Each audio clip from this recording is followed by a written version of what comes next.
நீங்கள் பரிசுத்தம் உள்ளவர்களாக வேண்டும் என்பது தேவனுடைய சித்தம். பாருங்க, தேவனுடைய சித்தம் என்னன்னா, ஜனங்க பரிசுத்தமாய் இருக்கணும், பரிசுத்தமாய் வாழ வேண்டும். ஆண்டவருடைய எதிர்பார்ப்பு நீங்க எந்த இடத்துல தொட்டாலும், ரோமர் 6:22 சொல்லும்போது சொல்லுகிறான், நாம் பரிசுத்தமாக வேண்டும். பரிசுத்தமாக்குதல என்ன செய்ய வேண்டி இருக்கிறது?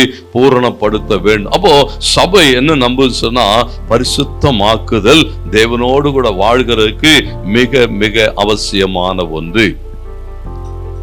நான் உங்கள் தேவனாகிய கர்த்தர், நான் பரிசுத்தராய் இருக்கிற போது நீங்களும் என்ன செய்யணும்? பரிசுத்தமாக்குதலுக்குள்ளாய் கடந்து போகிற போது அங்கே சொல்லப்பட்டிருக்கிறது, பாவத்திலிருந்து விடுதலை மாத்திரமல்ல, பலன் என்னவா?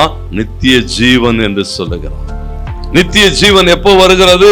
பாவத்தை விட்டு, பாவ வாழ்க்கையை விட்டு, துன்மார்க்க வாழ்க்கையை விட்டு, தேவனுக்கு பிரியமில்லாததை விட்டு வெளியே வருகிற போது பரிசுத்தமாக்குதல் கூடவே என்ன கிடைக்குமா? நித்திய ஜீவன். காலகாலமாய் யுக யுகமாய் தேவனோடு கூட வாழணும்னா நீங்க என்ன செய்ய முடியாது? இன்னும் உலகத்தோடு கூட, உலகத்தினுடைய இச்சைகளோடு கூட வாழ முடியாதுன்னு சொல்லுகிறான். இந்த பரிசுத்தமாக்குதலை நாம் நம்புகிறோம்.